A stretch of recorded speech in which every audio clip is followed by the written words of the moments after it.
us read chapter 39 of Genesis, verse 1. ನಾವು 39ನೇ ಅಧ್ಯಾಯ ಆದಿಕಾಂಡ 1ನೇ ವಚನವನ್ನ ಓದಿಕೊಳ್ಳೋಣ. ರಾಜೇಶ್. Yes sir. ಯೋಸೇಫನನ್ನ ತೆಗೆದುಕೊಂಡು ಹೋದ ಇಸ್ಮಾಯೇಲರು ಐಗುಪ್ತ ದೇಶಕ್ಕೆ ಸೇರಿದಾಗ ಒಬ್ಬ ಐಗುಪ್ತದವನು ಅವನನ್ನ ಅವರಿಂದ ಕ್ರಯಕ್ಕೆ ತೆಗೆದುಕೊಂಡನು. ಇವನು ಯಾರೆಂದರೆ ಫರೋಹನ ಉದ್ಯೋಗಸ್ಥನು, ಮೈಗಾವಲಿನವರ ದಳವಾಯಿಯೂ ಆಗಿದ್ದ ಪೋಟಿಫರನು.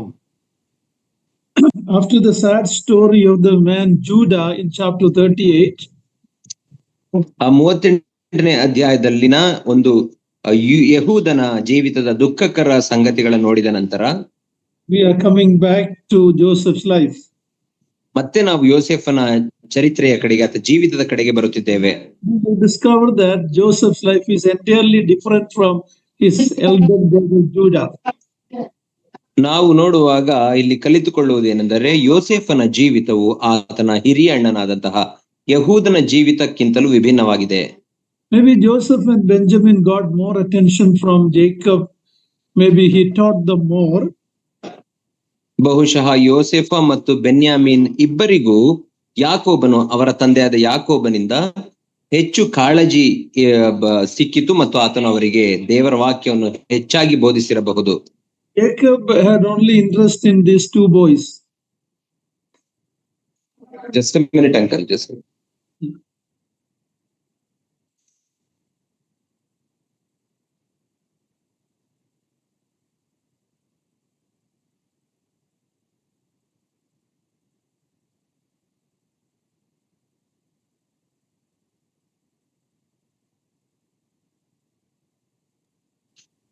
Yes, uncle. Please carry. Yeah, last time we saw because of the hatred and animosity of his brothers, he was sold into slavery and taken to Egypt. ಕಳೆದ ಬಾರಿ ನಾವು ನೋಡಿಕೊಂಡೆವೇನೆಂದರೆ ಅವನ ಅಣ್ಣಂದಿರ ದ್ವೇಷ ಮತ್ತು ಆತನ ಮೇಲಿದ್ದಂತಹ ಹಸುಯೆಯಿಂದ ಅವರು ಆತನ ಐಗುಪ್ತ ದೇಶಕ್ಕೆ ಮಾರಿಬಿಟ್ಟರು. So the question is, who took him to Egypt? ಹಾಗಾದರೆ ನಮ್ಮ ಮನಸ್ಸಿನಲ್ಲಿ ಹೇಳುವ ಪ್ರಶ್ನೆ ಏನೆಂದರೆ ಯಾರು ಆತನನ್ನು ಐಗುಪ್ತ ದೇಶಕ್ಕೆ ತೆಗೆದುಕೊಂಡು ಹೋದರು? Can say the Ishmaelites. ಇಸ್ಮಾಯಿಲ್ಯರು ತೆಗೆದುಕೊಂಡು ಹೋದ್ರ?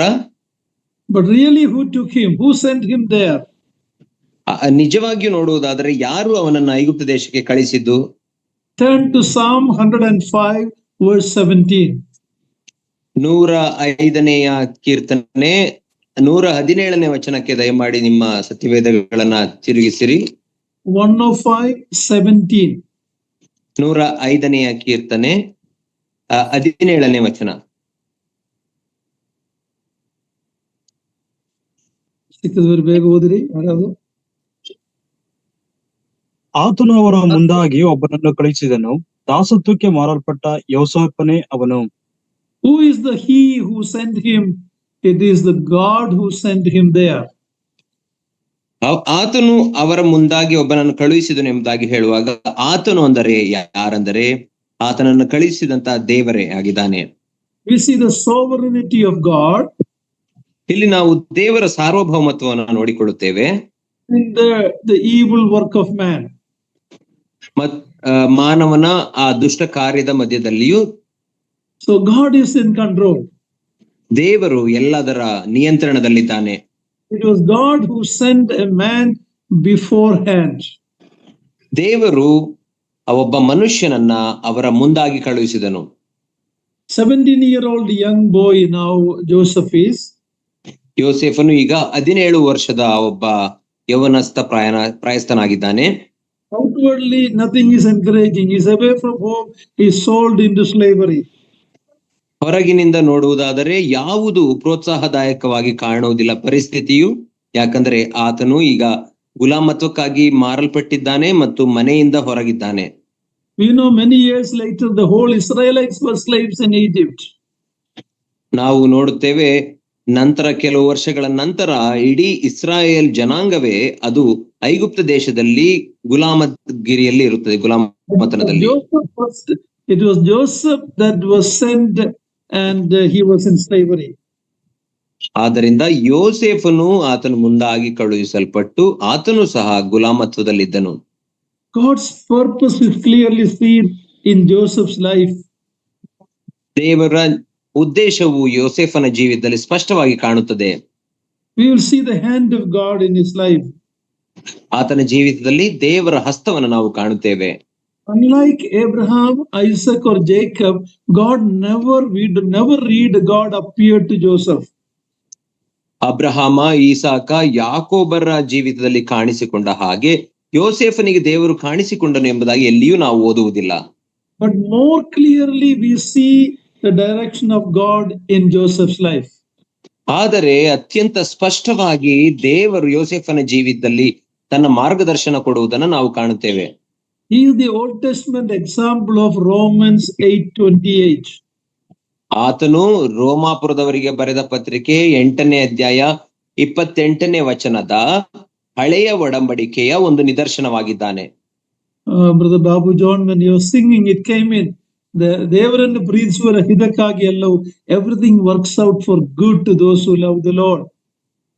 ಬ್ರದರ್ ಬಾಬುಜಾನ್ ಅವರು ಹಾಡುವಾಗ ಹೇಳಿದರು, ದೇವರನ್ನ ಪ್ರೀತಿಸುವ ಹಿತಕ್ಕಾಗಿ ಎಲ್ಲಾ ಕಾರ್ಯಗಳು ಅನುಕೂಲವಾಗುತ್ತವೆ ಎಂಬುದಾಗಿ. Very clearly we see that in Joseph's life. ಆ ಒಂದು ವಾಕ್ಯವನ್ನ ಸ್ಪಷ್ಟವಾಗಿ ನಾವು ಯೋಸೇಫನ ಜೀವಿತದಲ್ಲಿ ಕಾಣುತ್ತೇವೆ. Later we see that everything seems to go wrong in Joseph's life, but it was all working out for good. ನಂತರ ನಾವು ನೋಡುವಾಗ ಯೋಸೇಫನ ಜೀವಿತದಲ್ಲಿ ಎಲ್ಲಾ ಕಾರ್ಯಗಳು ಅದು ತಪ್ಪಾಗಿ ಕಾಣುವುದನ್ನು ನಾವು ನೋಡುತ್ತೇವೆ. ಆದರೆ ದೇವರು ಅದೆಲ್ಲವನ್ನ ತನ್ನ ಯೋಜನೆಯ ಕಡೆಗೆ ನಡೆಸುತ್ತಿದ್ದಾನೆ. We are the children of God. If we are in the will of God, everything that happens in our life is with the permission of God.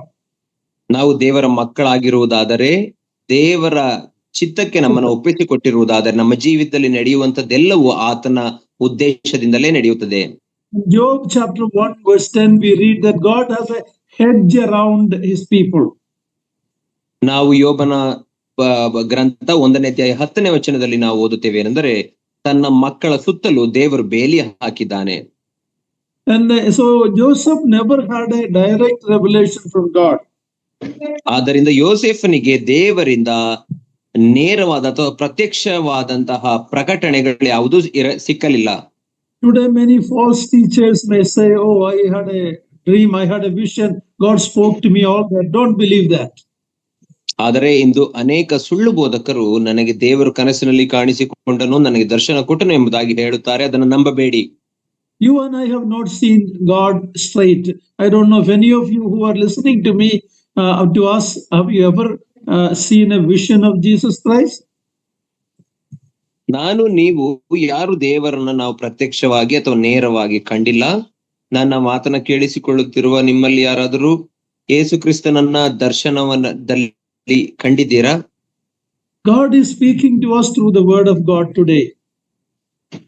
ದೇವರು ನಮ್ಮ ಕೂಡ ತನ್ನ ವಾಕ್ಯದ ಮೂಲಕ ಇಂದು ಮಾತನಾಡುತ್ತಾನೆ. Joseph's life is an encouragement to us. Even though Joseph never had a vision or a direct appearance of God, he lived in the will of God. ಯೋಸೇಫನ ಜೀವಿತವು ನಮಗೆ ಒಂದು ಪ್ರೋತ್ಸಾಹದಾಯಕವಾದಂತದ್ದಾಗಿದೆ. ಯಾಕಂದರೆ ಆತನು ದೇವರನ್ನ ನೇರವಾಗಿ ಕಾಣದೆ ಹೋದರೂ ದೇವರ ಚಿತ್ತದಲ್ಲಿ ಆತನು ನಡೆಯುವಾತನಾಗಿದ್ದನು. In verse 1 we saw that he was sold to Potiphar in Egypt. 1ನೇ ವಚನದಲ್ಲಿ ನಾವು ನೋಡಿಕೊಂಡೆವು, ಐಗುಪ್ತ ದೇಶದಲ್ಲಿ ಮೈಗಾವಲಿನ ದಳವಾಯಿಯಾದಂತಹ ಪೋಟಿಫರನಿಗೆ ಆತನು ಮಾರಲ್ಪಟ್ಟನು ಎಂಬುದಾಗಿ ಓದಿದೆವು. A very high authority in the military of Egypt. ಐಗುಪ್ತ ದೇಶದ ಆ ಸೈನ್ಯದಲ್ಲಿ ಒಂದು ಅತ್ಯಂತ ಉನ್ನತ ಹುದ್ದೆಯಲ್ಲಿ ಇದ್ದಂತವನು ಪೋಟಿಫರನು. Earlier we saw that he was sold for 20 pieces of silver. ಈ ಹಿಂದೆ ನಾವು ಓದಿಕೊಂಡೆವು ಏನೆಂದರೆ, ಆತನು 20 ಬೆಳ್ಳಿಯ ನಾಣ್ಯಗಳಿಗೆ ಮಾರಲ್ಪಟ್ಟನು ಎಂಬುದಾಗಿ. Now the Ishmaelites have added 50% more maybe. Now maybe Potiphar has bought him for 30 pieces of silver. ಈಗ ಇಷ್ಮಾಯೇಲರು ಆತನ ಅಣ್ಣಂದಿರಿಂದ 20 ಬೆಳ್ಳಿ ನಾಣ್ಯಗಳಿಗೆ ಕೊಂಡುಕೊಂಡು ಈಗ ಪೋಟಿಫರನಿಗೆ ಹೆಚ್ಚಿನ ಬೆಲೆಗೆ ಬಹುಶಃ ಇನ್ನೂ 10 ಬೆಳ್ಳಿ ನಾಣ್ಯಗಳನ್ನ ಸೇರಿಸಿ 30 ಬೆಳ್ಳಿ ನಾಣ್ಯಗಳಿಗೆ ಮಾರಿರಬಹುದು. It doesn't say there, but I'm just thinking like that. ಅದು ಅಲ್ಲಿ ಕೊಡಲ್ಪಟ್ಟಿಲ್ಲ, ಆದ್ರೆ ನಾನು ಆ ರೀತಿ ಯೋಚಿಸುತ್ತಿದ್ದೇನೆ ಅಷ್ಟೇ. Of course they have sold him for a profit, we know that. ನಮಗೆ ಗೊತ್ತು, ಯಾಕಂದ್ರೆ ಅವರು ಆತನನ್ನ ಒಂದು ಪ್ರಾಫಿಟ್ಗೆ ಅಥವಾ ಲಾಭ. ಲಾಭಕ್ಕಾಗಿ ಆತನನ್ನ ಮಾರಿರುತ್ತಾರೆ. Now let's read verse 2. ಈಗ 2ನೇ ವಚನವನ್ನು ನಾವು ಓದಿಕೊಳ್ಳೋಣ. ಯೆಹೋವನು ಯೋಸೇಫನ ಸಂಗಡ ಇದ್ದದ್ದರಿಂದ ಅವನು ಏಳಿಗೆಯಾಗಿ ಐಗುಪ್ತನಾದ ತನ್ನ ದಣಿಯ ಮನೆಯೊಳಗೆ ಸೇವಕನಾದನು. The key statement here is Lord was with Joseph. ನಾವು ಇಲ್ಲಿ ಓದುವಂತಹ ಮುಖ್ಯವಾದ ವಚನ ಯಾವುದೆಂದರೆ ದೇವರು ಯೋಸೇಫನೊಟ್ಟಿಗೆ ಇದ್ದನು. That is the secret of the blessed life of Joseph. ಯೋಸೇಫನ ಆಶೀರ್ವದಿತ ಜೀವಿತದ ಗುಟ್ಟು ಅದಾಗಿತ್ತು. God was with Joseph. ಯೆಹೋವನು ಯೋಸೇಫನೊಟ್ಟಿಗಿದ್ದನು. And today many a times we, even brethren assembly elders, pray, Lord be with me, Lord be with us. Devare nammondige iru. That is a prayer against the word, away from the word of God. ನಾವು ಇಂದು ಅನೇಕ ಸಂದರ್ಭಗಳಲ್ಲಿ ಸಹೋದರ ಸಭೆಗಳಲ್ಲಿ ಹಿರಿಯರು ಸಹ ಈ ರೀತಿ ಪ್ರಾರ್ಥನೆ ಮಾಡುತ್ತಾರೆ, ಕರ್ತನೇ ನಮ್ಮೊಟ್ಟಿಗಿರು, ಕರ್ತನೇ ನಮ್ಮೊಟ್ಟಿಗಿರು ಎಂಬುದಾಗಿ ಪ್ರಾರ್ಥಿಸುತ್ತಾರೆ. ಅದು ದೇವರ ವಾಕ್ಯಕ್ಕೆ ವಿರುದ್ಧವಾದ ಪ್ರಾರ್ಥನೆಯಾಗಿದೆ. If you know Matthew 28:20, he said, I will be with you till the end of the age. ನಾವು ಮತ್ತಾಯನ ಸುವಾರ್ತೆ 28ನೇ ಅಧ್ಯಾಯ 20ನೇ ವಚನವು ಗೊತ್ತಿರುವುದಾದರೆ ಅಲ್ಲಿ ಯೇಸು ಸ್ವಾಮಿ ಹೇಳುವ ಮಾತೇನೆಂದರೆ, ಯುಗದ ಸಮಾಪ್ತಿಯವರೆಗೂ ಎಲ್ಲಾ ದಿವಸ ನಿಮ್ಮ ಸಂಗಡ ಇರುತ್ತೇನೆ. We need to pray, Lord be with me, when the Lord is already residing in me. ನಮ್ಮಲ್ಲಿ ಈಗಾಗಲೇ ಕರ್ತನು ಇರುವಾಗಲೂ ಸಹ ನಾವು ಕರ್ತನೇ ನನ್ನೊಂದಿಗಿರು ಎಂಬುದಾಗಿ ಪ್ರಾರ್ಥಿಸಬೇಕಾ? It has become a habit for us to pray like that. Instead, pray, thank you, Lord, for your presence, and help us to live in that awareness that God is always with me. ಆ ರೀತಿ ಪ್ರಾರ್ಥನೆ ಮಾಡುವ ಬದಲು ಕರ್ತನೇ ನನ್ನೊಟ್ಟಿಗೆ ನೀನು ಇರುವುದಕ್ಕಾಗಿ ಸ್ತೋತ್ರ ಎಂಬುದಾಗಿ ನಾವು ಪ್ರಾರ್ಥಿಸಬೇಕು. ಯಾಕಂದರೆ ದೇವರು ನಮ್ಮೊಟ್ಟಿಗೆ ಯಾವಾಗಲೂ ಇದ್ದಾನೆ ಎಂಬಂತಹ ತಿಳುವಳಿಕೆಯಿಂದ ಆತನ ಪ್ರಸನ್ನತೆಗಾಗಿ ನಾವು ಆತನಿಗೆ ಸ್ತೋತ್ರ ಸಲ್ಲಿಸಬೇಕು. When Joseph came to Potiphar's house, blessing came to that home. ಯೋಸೇಫನು ಪೋಟಿಫರ್ನ ಮನೆಗೆ ಬಂದ ನಂತರ ಪೋಟಿಫರ್ನ ಮನೆಯನ್ನ ದೇವರು ಆಶೀರ್ವದಿಸಿದನು. Read verse 3. 3ನೇ ವಚನವನ್ನು ದಯಮಾಡಿ ಓದ್ರಿ. ಯೆಹೋವನು ಯೋಸೇಫನ ಸಂಗಡವಿದ್ದು ಅವನು ಮಾಡುವ ಕೆಲಸವನ್ನೆಲ್ಲ ಸಫಲವಾಗುವಂತೆ ಮಾಡುತ್ತಾನೆಂದು ಅವನ ದಣಿಯು ತಿಳಿದು. For a short time, things are looking very good in Joseph's life. We read that Potiphar saw that the Lord was with him. ಕೆಲವು ಸ್ವಲ್ಪ ಸಮಯದವರೆಗೆ ಯೋಸೇಫನ ಜೀವಿತದಲ್ಲಿ ಎಲ್ಲವೂ ಸರಿಯಾಗಿದೆಯೇನೋ ಎಂಬುದಾಗಿ ನಮಗೆ ಅನಿಸುತ್ತದೆ. ಯಾಕಂದ್ರೆ ಪೋಟಿಫರನು ಯೋಸೇಫನ ಜೀವಿತದಲ್ಲಿ ದೇವರ ಆಶೀರ್ವಾದ ಇದೆ ಎಂಬುದನ್ನ ತಿಳಿದುಕೊಂಡನು. He saw that the Lord was with him. ದೇವರು ಯೋಸೇಫನೊಟ್ಟಿಗೆ ಇದ್ದಾನೆ ಎಂಬುದನ್ನು ಆತನು ತಿಳಿದುಕೊಂಡನು. This is a pagan man. This is an idol worshipping man. ಈತನು ಒಬ್ಬ ಅನ್ಯ ಜನದ ವಿಗ್ರಹಾರಾಧಕನಾದಂತಹ ಮನುಷ್ಯನು. So Joseph's life had an impact on this man to know who the living God is. ಆದ್ದರಿಂದ ಯೋಸೇಫನ ಜೀವಿತವು ಈ ಅನ್ಯ ಜನದ ವ್ಯಕ್ತಿಯಾದ ಪೋಟಿಫರ್ನ ಜೀವಿತದ ಮೇಲೆ ಪ್ರಭಾವ ಬೀರಿತು, ನಿಜ ದೇವರು ಯಾರು ಎಂಬುದಾಗಿ ತಿಳಿದುಕೊಳ್ಳುವ ಹಾಗೆ. And he is a God who prosper, bless, he understood. ಮತ್ತು ಈ ದೇವರು ಅಭಿವೃದ್ಧಿ ಪಡಿಸುವ ಆತನು, ಆಶೀರ್ವದಿಸುವ ಆತನು ಎಂಬುದಾಗಿ ಆತನು ಅರ್ಥ ಮಾಡಿಕೊಂಡಿದ್ದನು. The people around us need to see the presence of God in our life. ನಮ್ಮ ಸುತ್ತಲಿರುವಂತಹ ಜನರು ನಮ್ಮ ಜೀವಿತದಲ್ಲಿ ದೇವರ ಪ್ರಸನ್ನತೆಯನ್ನ ತಿಳಿದುಕೊಳ್ಳಬೇಕು. Right now we read that, let's read verse 4 also. 4ನೇ ವಚನವನ್ನು ಸಹ ನಾವು ಓದಿಕೊಳ್ಳೋಣ. ಅವನ ಮೇಲೆ ದಯವಿಟ್ಟು ಅವನನ್ನ ಸ್ವಂತ ಸೇವಕನನ್ನಾಗಿ ನೇಮಿಸಿಕೊಂಡನು. ಇದಲ್ಲದೆ ಆ ದಣಿಯು ಅವನಿಗೆ ತನ್ನ ಮನೆಯಲ್ಲಿ ಪಾರುಪತ್ಯವನ್ನ ಕೊಟ್ಟು ತನ್ನ ಆಸ್ತಿಯನ್ನೆಲ್ಲ ಅವನ ವಶಕ್ಕೆ ಒಪ್ಪಿಸಿದನು. Suddenly Joseph is in a very high position as a steward in the house of Potiphar. ಯೋಸೇಫನು ಪೋಟಿಫರ್ನ ಮನೆಯಲ್ಲಿ ಒಬ್ಬ ಮೇಲ್ವಿಚಾರಕನಾಗಿ, ಮನೆವಾರ್ತೆಯವನಾಗಿ ಉತ್ತಮ ಸ್ಥಾನದಲ್ಲಿರುವುದು ಮಾತ್ರವಲ್ಲ, Maybe we can think like that. The story could end here, and we can say, like in the novel and storybook, they lived happily ever after. ಇದಾದ ನಂತರ ನಾವು ಅನ್ನಿಸಬಹುದು, ಈ ಪೋಟಿಫರ್ನ ಮನೆಯಲ್ಲಿ ಮೇಲ್ವಿಚಾರಕನಾಗಿ ನೇಮಿಸಲ್ಪಟ್ಟ ನಂತರ ಯೋಸೇಫನು ಸುಖವಾಗಿ ಜೀವಿಸಿದನು ಎಂಬುದಾಗಿ ಎಲ್ಲಾ ಕಥೆಗಳಲ್ಲಿ ಕೇಳುವ ಹಾಗೆ ನಾವು ಅಂದುಕೊಳ್ಳಬಹುದು. But this is not a story, it's a reality. ಆದ್ರೆ ಇದು ಒಂದು ಕಟ್ಟುಕಥೆಯಲ್ಲ, ಇದು ನಿಜವಾದ ಚರಿತ್ರೆಯನ್ನ ನಾವು ಅಧ್ಯಯನ ಮಾಡ್ತಿದ್ದೇವೆ. A child of God who is going to please God is going to face temptations and trouble and problems. ದೇವರ ಮಕ್ಕಳು ದೇವರನ್ನ ಮೆಚ್ಚಿಸಲಿಕ್ಕಾಗಿ ಅವರು ಕಾರ್ಯಗಳನ್ನ ಮಾಡುವಾಗ ಅವರ ಜೀವಿತದಲ್ಲಿ ಸಮಸ್ಯೆಗಳನ್ನ ಎದುರಿಸಬೇಕಾಗುತ್ತದೆ, ಶೋಧನೆಗಳನ್ನ ಎದುರಿಸಬೇಕಾಗುತ್ತದೆ. He got promotion to be the chief steward in the house. ಆತನಿಗೆ ಬೇಗ ಒಂದು ಮನ್ನಣೆ ಅಥವಾ ಮೇಲು ಸ್ಥಾನಕ್ಕೆ ಆತನಿಗೆ ಉನ್ನತಿ ಸಿಕ್ಕಿತು. ಈಗ ಆತನು ಮುಖ್ಯ ಮೇಲ್ವಿಚಾರಕನಾಗಿ ನೇಮಿಸಲ್ಪಟ್ಟನು. In Luke chapter 16, we read about Jesus telling a parable about an unfaithful steward. ನಾವು ಲೂಕನ ಸುವಾರ್ತೆ 16ನೇ ಅಧ್ಯಾಯದಲ್ಲಿ ಯೇಸು ಕ್ರಿಸ್ತನು ಹೇಳುವಂತಹ ಆ ಒಂದು unfaithful steward, ಅಪನಂಬಿಗಸ್ತನಾದ ಮೇಲ್ವಿಚಾರಕನು, ಮನೆವಾರ್ತೆ. ಒಬ್ಬ ಅಪನಂಬಿಗಸ್ತನಾದ ಮೇಲ್ವಿಚಾರಕನ ಅಥವಾ ಮನೆ ವಾರ್ತೆಯವನ ಸಾಮ್ಯವನ್ನ ನಾವಲ್ಲಿ ಓದುತ್ತೇವೆ. You and I need to be faithful wherever God has kept us. ದೇವರು ನನ್ನನ್ನ ನಿಮ್ಮನ್ನ ಎಲ್ಲೇ ಇಟ್ಟಿದ್ದಾನೋ ಅಲ್ಲಿ ನಾವು ನಂಬಿಗಸ್ತರಾಗಿ ಜೀವಿಸಬೇಕು. In the New Testament we read many people who are told to be faithful. ನಾವು ಹೊಸ ಒಡಂಬಡಿಕೆಯಲ್ಲಿ ದೇವರಿಗೆ ನಂಬಿಗಸ್ತರಾಗಿದ್ದಂತಹ ಅನೇಕ ವ್ಯಕ್ತಿಗಳ ಕುರಿತಾಗಿ ಓದುತ್ತೇವೆ. But it's all because God is faithful. We read in 1 Corinthians 1:9.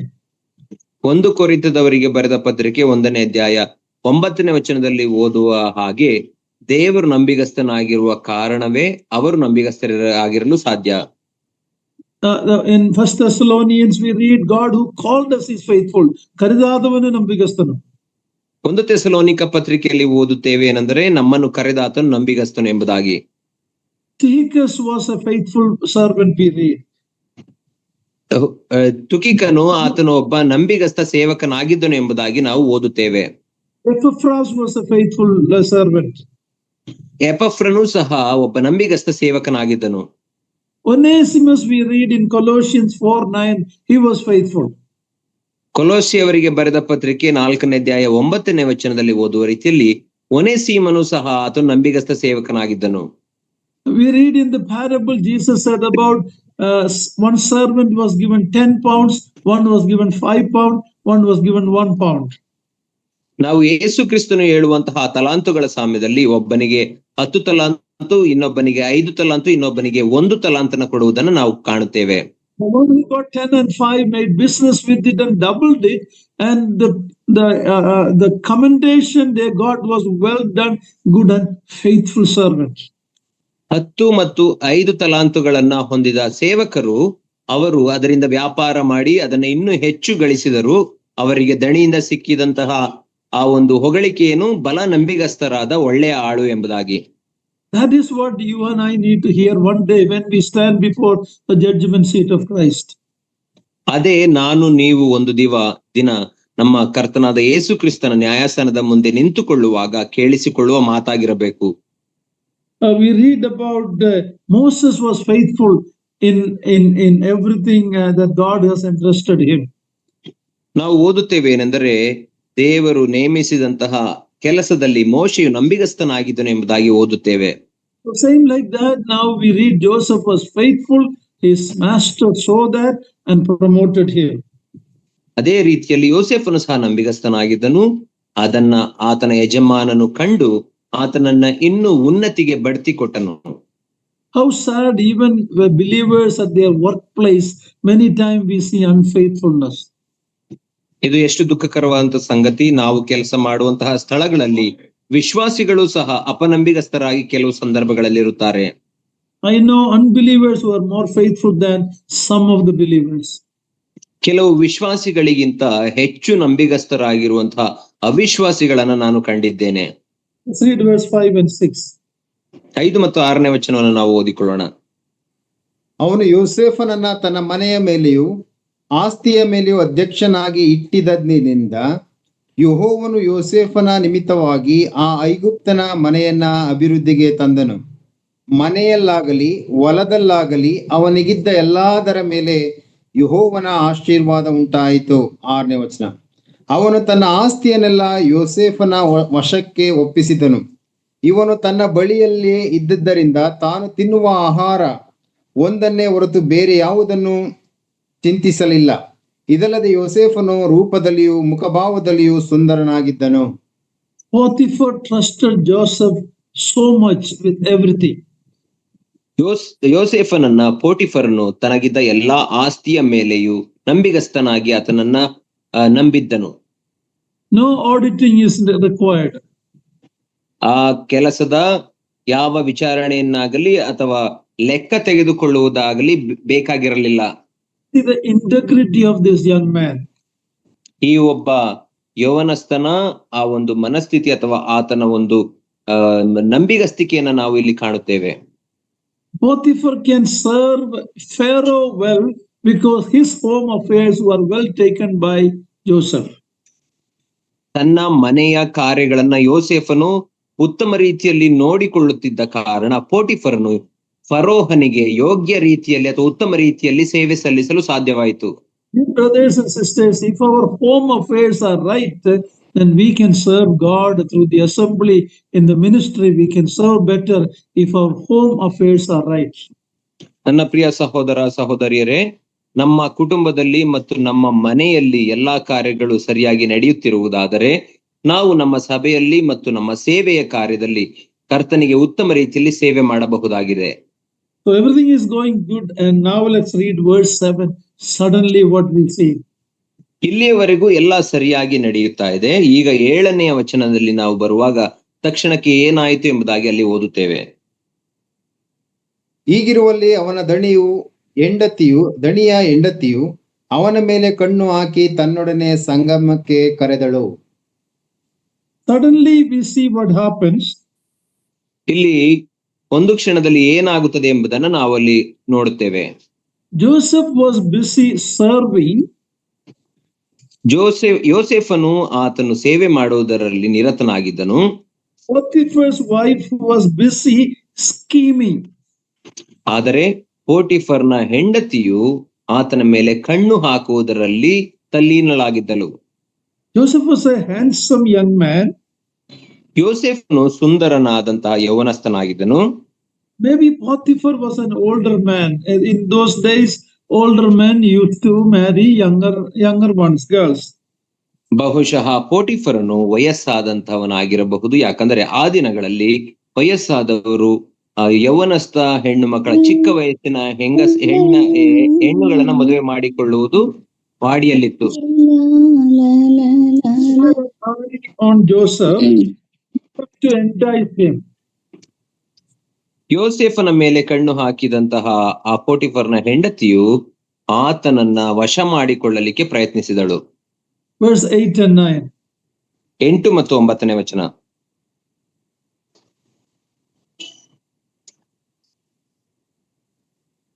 ಸಿಕ್ಕಿದವರು ಯಾರಾவது ಓದರಿ 8ನೇ 9ನೇ ವಚನ. ಆದರೆ ಅವನು ಒಪ್ಪದೆ ನನ್ನ ದಣಿಯು ನನ್ನ ಆಸ್ತಿಯನ್ನೆಲ್ಲ ನನ್ನ ವಶಕ್ಕೆ ಒಪ್ಪಿಸಿ ನಾನು ಇರುವುದರಿಂದ ಮನೆಯೊಳಗೆ ನಡೆಯುವ ಯಾವ ಕೆಲಸವೂ ಚಿಂತಿಸದೇ ಇದ್ದಾನೆ. ಈ ಮನೆಯಲ್ಲಿ ಅವನು ನನಗಿಂತ ದೊಡ್ಡವನಲ್ಲ. ನೀನು ಅವನ ಧರ್ಮಪತ್ನಿ ಆದುದರಿಂದ ನಿನ್ನನ್ನ ಮಾತ್ರ ನನಗೆ ಅಧೀನ ಮಾಡಲಿಲ್ಲ. ಹೀಗಿರುವಲ್ಲಿ ನಾನು ಇಂಥ ಮಹಾದುಷ್ಕೃತ್ಯವನ್ನ ನಡೆಸಿ ದೇವರಿಗೆ ವಿರೋಧವಾಗಿ ಹೇಗೆ ಪಾಪ ಮಾಡಲಿ ಎಂದು ತನ್ನ ದಣಿಯ ಹೆಂಡತಿಗೆ ಉತ್ತರ ಕೊಟ್ಟನು. Notice that Joseph is serving God in all of these. ಯೋಸೆಫನು ಇದೆಲ್ಲದರಲ್ಲಿಯೂ ದೇವರಿಗೆ ಸೇವೆ ಮಾಡುತ್ತಿದ್ದಾನೆ. That land of idolatry like Babylon, Joseph maintained a testimony for the living and true God. ಐಗುಪ್ತ ದೇಶದಂತಹ ಆ ಒಂದು ವಿಗ್ರಹಾರಾಧನೆಯ ದೇಶದಲ್ಲಿಯೂ ಸಹ Babylon ದೇಶದ ತರ Egypt was also an idolatrous nation. Babel ದೇಶದ ರೀತಿಯಲ್ಲಿಯೇ ಐಗುಪ್ತ ದೇಶವು ಸಹ ಆ ಒಂದು ವಿಗ್ರಹಾರಾಧನೆಯ ದೇಶವಾಗಿತ್ತು. But Joseph maintained the testimony for the living and true God with a high moral standard.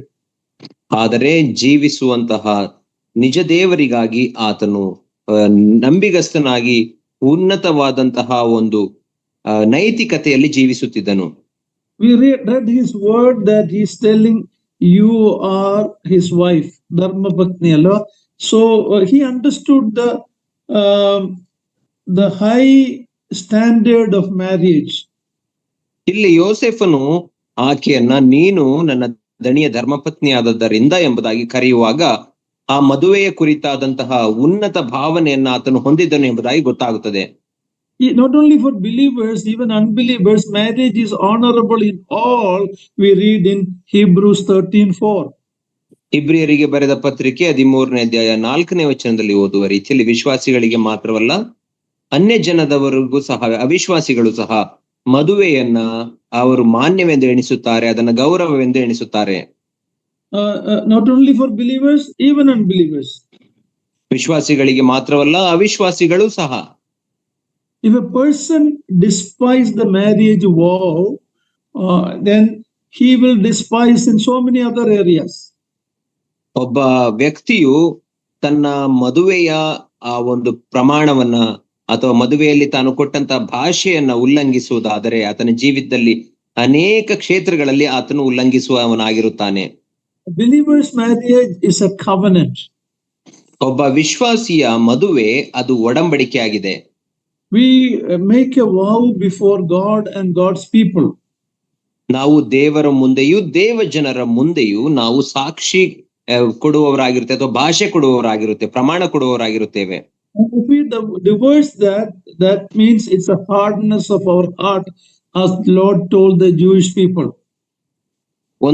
ಒಬ್ಬ ವ್ಯಕ್ತಿಯು ಆತನು ವಿಚ್ಛೇದನವನ್ನು ಕೊಡುತ್ತಾನೆ ಮದುವೆ ಜೀವಿತಕ್ಕೆ ಎಂಬುದಾಗಿ ಹೇಳುವಾಗ ಯಹೂದ್ಯರಿಗೆ ಯೇಸ್ವಾಮಿ ಹೇಳಿದ ಹಾಗೆ ಅವನ ಹೃದಯದ ಕಾಠಿಣ್ಯದಿಂದಲೇ ಆತನು ಆ ರೀತಿ ವಿಚ್ಛೇದನವನ್ನು ಕೊಡುತ್ತಾನೆ. Joseph is trying, he is attempting to be true to God. ಯೋಸೇಫನು ದೇವರಿಗೆ ಸತ್ಯವಾಗಿ ನಡೆದುಕೊಳ್ಳಲಿಕ್ಕೆ ಪ್ರಯತ್ನಿಸುತ್ತಿದ್ದಾನೆ. He is telling this woman that not that how can I do this evil and sin against Potiphar? That's not what he's telling. ಪೋಟಿಫರ್ನ ಹೆಂಡತಿಗೆ ಆತನು ನನ್ನ ದಣಿಯಾದಂತಹ ಪೋಟಿಫರ್ನಿಗೆ ವಿರುದ್ಧವಾಗಿ ನಾನು ಹೇಗೆ ಇಂತಹ ಘೋರ ಪಾಪವನ್ನು ಮಾಡಲಿ ಎಂಬುದಾಗಿ ಹೇಳುತ್ತಿಲ್ಲ. He had a right view of sin. ಪಾಪದ ಕುರಿತಾದಂತಹ ಸರಿಯಾದ ಮನೋಭಾವನೆಯನ್ನ ಆತನು ಹೊಂದಿದ್ದನು. Yes, it will be against Potiphar. ಹೌದು, ಅದು ಪೋಟಿಫರ್ನಿಗೆ ವಿರುದ್ಧವಾಗಿ ಮಾಡುವ ಪಾಪವೂ ಸಹ ಆಗಿರುತ್ತದೆ. But it is far greater, it will be a sin, evil against God. ಆದರೆ ಅದಕ್ಕಿಂತ ಹೆಚ್ಚಾಗಿ ಅದು ದೇವರಿಗೆ ವಿರುದ್ಧವಾಗಿ ಮಾಡುವಂತಹ ದುಷ್ಟ ಕಾರ್ಯ ಮತ್ತು ಪಾಪವಾಗಿರುತ್ತದೆ. Remember one thing in mind, the Mosaic law was not given yet. It came 400 years later. ನಾವು ಇಲ್ಲಿ ಒಂದು ವಿಷಯವನ್ನು ಜ್ಞಾಪಕದಲ್ಲಿ ಇಟ್ಟುಕೊಳ್ಳಬೇಕೇನೆಂದರೆ, ಮೋಶೆಯ ಧರ್ಮಶಾಸ್ತ್ರವು ಇನ್ನೂ ಕೊಡಲ್ಪಟ್ಟಿರದಂತಹ ಸಮಯ ಸುಮಾರು 400 ವರ್ಷಗಳ ನಂತರ ಅದು ಕೊಡಲ್ಪಟ್ಟಿತು. There it says, do not commit adultery. ಅಲ್ಲಿ ಅದು ಹೇಳಲ್ಪಡುತ್ತದೆ ವ್ಯಭಿಚಾರ ಮಾಡಬಾರದು ಎಂಬುದಾಗಿ. Joseph did not have any book of the Bible with him. ಆದರೆ ಯೋಸೇಫನ ಬಳಿಯಲ್ಲಿ ಸತ್ಯವೇದದ ಯಾವುದೇ ಪುಸ್ತಕಗಳು ಇರಲಿಲ್ಲ. But he understood the merit of a marriage. ಆದರೆ ಮದುವೆಯ ಆ ಒಂದು ಮೌಲ್ಯವನ್ನ ಆತನು ಸರಿಯಾಗಿ ಅರ್ಥ ಮಾಡಿಕೊಂಡಿದ್ದನು. He also understood that every sin is against God. ಆತನು ಅರ್ಥ ಮಾಡಿಕೊಂಡಿದ್ದನು, ನಾವು ಮಾಡುವಂತಹ ಪ್ರತಿಯೊಂದು ಪಾಪವು ಅದು ದೇವರಿಗೆ ವಿರುದ್ಧವಾಗಿ ಮಾಡುವ ಪಾಪವಾಗಿದೆ. This was 400 years before the law was given. David committed adultery 400 years after the law was given. ಯೋಸೇಫನು ಇಲ್ಲಿ ಈ ರೀತಿ ಆಕೆಯೊಟ್ಟಿಗೆ ಮಾತನಾಡುತ್ತಿರುವುದು ಧರ್ಮಶಾಸ್ತ್ರವು ಪಡಲಿಕ್ಕಿಂತ 400 ವರ್ಷಗಳ ಹಿಂದೆ. ಆದರೆ ದಾವೀದನು ಧರ್ಮಶಾಸ್ತ್ರವು ಕೊಡಲ್ಪಟ್ಟ 400 ವರ್ಷಗಳ ನಂತರ ಆತನು ವ್ಯಭಿಚಾರ ಮಾಡಿದನು. David had at least the first 5 books and maybe some more books available for him. ದಾವೀದನಿಗಾದರೂ ಸತ್ಯವೇದದ ಮೊದಲ 5 ಪುಸ್ತಕಗಳು ಅಥವಾ ಇನ್ನೂ ಕೆಲವು ಪುಸ್ತಕಗಳು ಆತನಿಗೆ ಕೊಡಲ್ಪಟ್ಟಿತ್ತು. Joseph had no written word with him. ಆದರೆ ಯೋಸೇಫನ ಬಳಿಯಲ್ಲಿ ಬರೆಯಲ್ಪಟ್ಟ ದೇವರ ವಾಕ್ಯವಿರಲಿಲ್ಲ. no direct appearance of God to speak to him, don't commit like this. ಇಂತಹ ಕಾರ್ಯವನ್ನ ಮಾಡಬೇಡ ಎಂಬುದಾಗಿ ಹೇಳಲು ದೇವರು ಆತನಿಗೆ ನೇರವಾಗಿ ಕಾಣಿಸಿಕೊಳ್ಳಲಿಲ್ಲ. So then what did he have? ಹಾಗಾದರೆ ಆತನಲ್ಲಿ ಏನಿತ್ತು? He had only the training as a young boy in Jacob's family. That family was also not a very good family. ಬಹುಶಃ ಆತನಿಗೆ ಯಾಕೋಬನ ಕುಟುಂಬದಲ್ಲಿ ಸಿಕ್ಕಿದಂತಹ ಬುದ್ಧಿ ಮಾತುಗಳು ಮತ್ತು ತರಬೇತಿಯಿಂದಲೇ ಆತನು ಈ ರೀತಿ ಯೋಚಿಸುತ್ತಿರಬಹುದು. ಯಾಕೋಬನ ಕುಟುಂಬವೂ ಸಹ ಸರಿಯಾದ ಕುಟುಂಬವಾಗಿರಲಿಲ್ಲ. But he might have heard about Isaac and Abraham's faith. ಬಹುಶಃ ಆತನು ಈಸಾಕನ ಮತ್ತು ಅಬ್ರಹಾಮನ ನಂಬಿಕೆಯ ಕುರಿತಾಗಿ ಕೇಳಿಸಿಕೊಂಡಿದ್ದಿರಬಹುದು. And it is the fear of God that he had. ಮತ್ತು ಆತನಲ್ಲಿ ದೇವರ ಕುರಿತಾದ ಭಯವೂ ಇತ್ತು.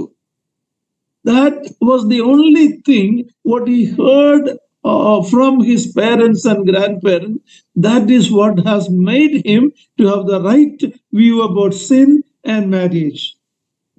ಆತನ ತಂದೆ ಮತ್ತು ತಾತಂದಿರಿಂದ ಆತನು ಕೇಳಿಸಿಕೊಂಡಿದ್ದಂತಹ ಸರಿಯಾದ ಸ್ವಸ್ಥ ಬೋಧನೆಗಳು, ಬುದ್ಧಿ ಮಾತುಗಳು, ದೇವರ ಕುರಿತಾದಂತಹ ಮತ್ತು ಪಾಪದ ಕುರಿತಾದಂತಹ ಪಕ್ಕ ತೀರ್ಮಾನವನ್ನ, ಮನಸ್ಥಿತಿಯನ್ನು ಹೊಂದುವ ಹಾಗೆ ಯೋಸೇಫನನ್ನ ನಡೆಸಿತ್ತು. This is what you and I need, the fear of God that will keep us away from sin. ಇದೇ ನಾನು ನೀವು ಹೊಂದಿರಬೇಕಾದಂತಹ ಸಂಗತಿಯಾಗಿದೆ. ಏನೆಂದರೆ ದೇವರ ಭಯ ನಮ್ಮಲ್ಲಿರುವುದಾದರೆ ಅದು ನಮ್ಮನ್ನ ಪಾಪದಿಂದ ದೂರ ಇರಿಸುತ್ತದೆ. Now let's read verse 10. ಈಗ 10ನೇ ವಚನವನ್ನು ಓದಿಕೊಳ್ಳೋಣ. ಆಕೆ ಯೋಸೇಫನ ಸಂಗಡ ಪ್ರತಿ ದಿನವೂ ಈ ಮಾತನ್ನ ಆಡಿದ್ದಾಗ್ಯೂ ಅವನು ಅದಕ್ಕೆ ಕಿವಿಗೊಡದೆ ಆಕೆಯಲ್ಲಿ ಸಂಗಮ ಮಾಡುವುದಕ್ಕಾಗಲಿ ಆಕೆಯ ಬಳಿಯಲ್ಲಿರುವುದಕ್ಕಾಗಲಿ ಒಪ್ಪಿಕೊಳ್ಳಲೇ ಇಲ್ಲ. Yeah, now when everything is in the will of God, Joseph is doing his best. Look at the kind of temptation he is getting. It's not a one-time temptation, it's a continuous temptation. ಈಗ ಯೋಸೇಫನು ದೇವರಿಗೆ ಮೆಚ್ಚುಗೆಯಾದ ಜೀವಿತವನ್ನು ಜೀವಿಸುವಾಗ ಆತನಿಗೆ ಬರುವಂತಹ ಶೋಧನೆಯನ್ನ ಗಮನಿಸುವಾಗ ಅದು ಕೇವಲ ಒಂದು ಬಾರಿ ಬಂದಂತಹ ಶೋಧನೆ ಅಲ್ಲ, ಅನೇಕ ಬಾರಿ ಆತನಿಗೆ ಬಂದಂತಹ ಶೋಧನೆ ಆಗಿತ್ತು. Potiphar is an officer of Pharaoh. Many a times he may be away from home. ಪೋಟಿಫರನು ಫರೋಹನ ಸೈನ್ಯದಲ್ಲಿದ್ದಂತಹ ಉನ್ನತ ಅಧಿಕಾರಿಯಾಗಿದ್ದನು. ಬಹುಶಃ ಅನೇಕ ಸಂದರ್ಭಗಳಲ್ಲಿ ಆತನು ಮನೆಯಲ್ಲಿ ಇರುತ್ತಿದ್ದಿರಲಿಲ್ಲ. Husbands, be very careful. Don't be away from home for a long time. You have to live with your wife and be together. ಗಂಡಂದಿರು, ನೀವು ಎಚ್ಚರಿಕೆಯಿಂದ ಇರಬೇಕು. ಏನಂದ್ರೆ ಹೆಂಡತಿಯನ್ನ ಬಿಟ್ಟು ಅಥವಾ ಮನೆಯಿಂದ ಹೆಚ್ಚು ಕಾಲ ಹೊರಗೆ ಇರಬೇಡಿರಿ. ಯಾಕಂದ್ರೆ ಆದಷ್ಟು ಬೇಗ ನಿಮ್ಮ ಕುಟುಂಬವನ್ನ, ನಿಮ್ಮ ಹೆಂಡತಿಯನ್ನ ನೀವು ಸೇರಿಕೊಳ್ಳಬೇಕು. When I say this, many people don't like me when I say this. There are husbands who are living in another country, working for years, coming once in 2 years to home. This has become normal among many believers, especially the believers from Kerala. ನಾನು ಈ ಮಾತನ್ನ ಹೇಳುವಾಗ ಅನೇಕರು ನನ್ನನ್ನ ಇಷ್ಟಪಡುವುದಿಲ್ಲ. ಯಾಕಂದರೆ ಅನೇಕರು ತಮ್ಮ ಕುಟುಂಬಗಳನ್ನ ಬಿಟ್ಟು ಬೇರೆ ದೇಶಗಳಲ್ಲಿ, ಹೊರ ದೇಶಗಳಲ್ಲಿ ಕೆಲಸ ಮಾಡುವವರಾಗಿರುತ್ತಾರೆ. 2 ವರ್ಷಕ್ಕೊಮ್ಮೆ ಮನೆಗೆ ತಮ್ಮ ಹೆಂಡತಿಯ ಬಳಿಗೆ ಬರುವಂತವರಾಗಿರುತ್ತಾರೆ. ಬಹುಶಃ ಬಹುಮಂದಿ ಕೇರಳದಿಂದ ಬಂದಂತಹವರು ವಿಶ್ವಾಸಿಗಳು ಇಂತಹ ಕಾರ್ಯಗಳನ್ನ ಮಾಡುತ್ತಾರೆ. 1 Corinthians 7 talking about let not Satan tempt you. Don't be separate. Don't avoid your commitment to one another, even in sexuality, husband and wife. We are studying that Monday night and the message to the sisters. The word of God is very clear. Don't give an opportunity for Satan to tempt you. 1 ಕೊರಿಂಥದವರಿಗೆ ಬರೆದ ಪತ್ರಿಕೆ 7ನೇ ಅಧ್ಯಾಯದಲ್ಲಿ ನಾವು ನೋಡುವ ಹಾಗೆ ಸೈತಾನನು ನಮ್ಮನ್ನ ಶೋಧಿಸುವಾತನಾಗಿರುತ್ತಾನೆ. ಆದ್ದರಿಂದ ನಾವು ಆತನಿಗೆ ಸ್ಥಳ ಕೊಡಬಾರದು, ಅವಕಾಶ ಕೊಡಬಾರದು. ಸೋಮವಾರದ ಅಧ್ಯಯನದಲ್ಲಿ ನಾವು ಹೇಳುತ್ತಿದ್ದೇವೆ, ಸಹೋದರಿಯರ ಅಧ್ಯಯನದಲ್ಲಿ, ಏನೆಂದರೆ ಅದು ಲೈಂಗಿಕ ಕಾರ್ಯವೂ ಕೂಡ ಅದು ಸೈತಾನನ ಶೋಧನೆಗೆ ಒಳಗಾಗುವ ಕಾರಣ ನಾವು ಗಂಡಂದಿರಿಂದ ಅಥವಾ ಹೆಂಡತಿಯಿಂದ ದೂರವಿರಬಾರದು ಹೆಚ್ಚು ಕಾಲ. This woman is tempting him not one time, again and again. ಆ ಹೆಂಗಸು ಆತನನ್ನ ಒಂದು ಬಾರಿ ಅಲ್ಲ, ಬದಲಾಗಿ ಅನೇಕ ಬಾರಿ ಆತನನ್ನ ಶೋಧಿಸಿದಳು. Constant temptation. ಪ್ರತಿನಿತ್ಯವೂ ಶೋಧನೆ. Yet this young man did not yield. ಆದಾಗ್ಯೂ ಈ ಯೌವನಸ್ಥನು ಆಕೆಯ ಮಾತಿಗೆ ಒಪ್ಪಿಕೊಳ್ಳಲಿಲ್ಲ. Just think about Joseph. ಯೋಸೇಫನ ಕುರಿತಾಗಿ ಯೋಚಿಸಿರಿ. He is a young man away from home. ಆತನು ಮನೆಯಿಂದ ದೂರ ಇರುವಂತಹ ಒಬ್ಬ ಯೌವನಸ್ಥನು. He could have bitterness against his brothers. ತನ್ನ ಅಣ್ಣಂದಿರ ಮೇಲೆ ಆತನಿಗೆ ಕಹಿ ಭಾವನೆ ಇರಬಹುದು. And nobody is to check him. His parents are not there. Nobody is in a faraway country. ಆತನನ್ನ ತಡೆಯಲಿಕ್ಕೆ ಆತನ ತಂದೆಯಾಗಲಿ ತಾಯಿಯಾಗಲಿ ಯಾರು ಆತನ ಬಳಿಯಲ್ಲಿಲ್ಲ. ಆತನು ಬೇರೆ ದೇಶದಲ್ಲಿದ್ದಾನೆ. No one will see. ಯಾರೂ ನೋಡುವುದಿಲ್ಲ. It is not he is going into a sexual sin. The lady is coming to tempt him, and it's very easy if it is that way. ಆತನೇ ಆ ಲೈಂಗಿಕ ಪಾಪವನ್ನ ಹುಡುಕಿಕೊಂಡು ಹೋಗುತ್ತಿಲ್ಲ, ಬದಲಾಗಿ ಆ ಹೆಂಗಸು ಆಕೆಯನ್ನ ಶೋಧಿಸುತ್ತಿದ್ದಾನೆ. ಇಲ್ಲಿ ಪಾಪ ಮಾಡುವುದು ಸುಲಭ. In other words, everything was favorable for him to sin. ಎಲ್ಲವೂ ಪಾಪ ಮಾಡಲಿಕ್ಕೆ ಯೋಗ್ಯವಾದ ರೀತಿಯಲ್ಲಿ ಯೋಸೇಫನಿಗೆ ಅನುಕೂಲವಿತ್ತು. He could have justified by so many excuses. ಆತನು ಅನೇಕ ನೆವಗಳನ್ನ ಹೇಳುವುದರ ಮೂಲಕ ತನ್ನ ಪಾಪವನ್ನ ಸಮರ್ಥಿಸಿಕೊಳ್ಳಬಹುದಿತ್ತು. My circumstance is like this. ಯಾಕಂದರೆ ನನ್ನ ಪರಿಸ್ಥಿತಿ ಹೀಗಿತ್ತು ಎಂಬುದಾಗಿ ನೆವ ಹೇಳಬಹುದಿತ್ತು. I wonder if I was in that place, what would have happened? ನಾನು ಒಂದು ವೇಳೆ ಯೋಸೇಫನ ಸ್ಥಳದಲ್ಲಿದ್ದಿದ್ದರೆ ಏನಾಗುತ್ತಿತ್ತೋ ಎಂಬುದಾಗಿ ನನಗೆ ಆಶ್ಚರ್ಯವಾಗುತ್ತದೆ. What about you? ನಿನ್ನ ಕುರಿತು ಏನು? We read about God's servants falling into sin, married men falling into sin. ಅನೇಕ ಸಂದರ್ಭಗಳಲ್ಲಿ ದೇವರ ಸೇವಕರು ಮದುವೆಯಾದಂತವರೇ ಶೋಧನೆಗೆ ಅಥವಾ ಪಾಪಕ್ಕೆ ಒಳಬೀಳುವುದನ್ನು ನಾವು ಕಂಡಿದ್ದೇವೆ. That is why Paul is writing to Timothy, not young people flee from lust, youthful lust, but just flee from youthful lust. He doesn't say only to young people, even an older person can have the same temptation to lust. ಆದ್ದರಿಂದಲೇ ಪೌಲನು ತಿಮೋಥೆಯನಿಗೆ ಬರೆಯುವಾಗ ಆತನ ಪತ್ರಿಕೆಯಲ್ಲಿ ಹೇಳುತ್ತಾನೆ, ಯೌವನಸ್ಥರೇ ನೀವು ಲೈಂಗಿಕ ಪಾಪದಿಂದ ದೂರ ಓಡಿರಿ ಎಂಬುದಾಗಿ ಹೇಳುತ್ತಿಲ್ಲ, ಬದಲಾಗಿ ಯೌವನದ ಇಚ್ಛೆಗಳಿಗೆ ದೂರವಾಗಿರ್ರಿ ಎಂಬುದಾಗಿ ಎಲ್ಲ ವಯಸ್ಕರನ್ನ ಒಳಗೊಂಡವನಾಗಿ ಆತನು ಹೇಳುತ್ತಿದ್ದಾನೆ. So it is the fear of God that kept this young man in a situation where he could have easily fallen into that. The fear of God is what kept this young man from sinning. ಆದ್ದರಿಂದ ಆತನ ಹೃದಯದಲ್ಲಿದ್ದಂತಹ ದೇವರ ಭಯವೇ ಈ ಯೌವನಸ್ಥನನ್ನ ಸುಲಭವಾಗಿ ಮಾಡಬಹುದಾಗಿದ್ದಂತಹ ಪಾಪದಿಂದ ದೂರವಿರಿಸಿತ್ತು. It was the antidote for sin. ಅದೇ ಪಾಪಕ್ಕೆ ಇರುವಂತಹ ಚಿಕಿತ್ಸೆ ಆಗಿದೆ ಅಥವಾ ಪ್ರತಿವಿಷವಾಗಿದೆ. How did he could do that from not sinning? ಪಾಪ ಮಾಡದೆ ಇರುವ ಹಾಗೆ ಹೇಗೆ ಸಾಧ್ಯವಾಯಿತು ಯೋಸೇಫನಿಗೆ? We had only limited understanding about God. ಆತನಿಗೆ ದೇವರ ಕುರಿತಾದಂತಹ ಸೀಮಿತವಾದ ಜ್ಞಾನವಿತ್ತು. We have the complete Bible with us. ಆದರೆ ನಮ್ಮ ಬಳಿಯಲ್ಲಿ ಸಂಪೂರ್ಣ ಸತ್ಯವೇದವಿದೆ. No shortage of hearing God's word today.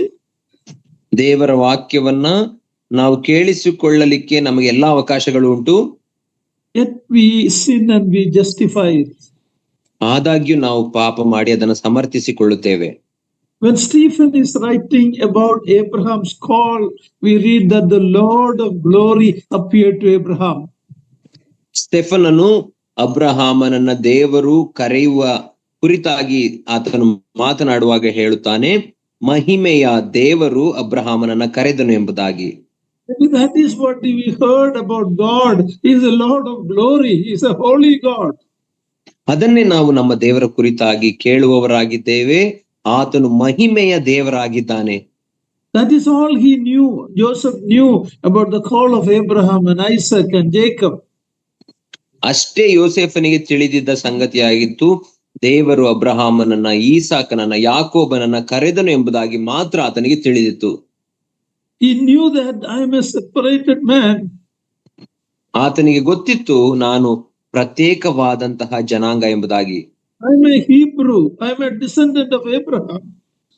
ನಾನು ಒಬ್ಬ ಇಬ್ರಿಯನು, ನಾನು ಯಹೂದ್ಯನು, ನಾನು ಅಬ್ರಹಾಮನಿಂದ ಬಂದಂತವನು ಎಂಬುದಾಗಿ ಆತನಿಗೆ ಅರಿವಿತ್ತು.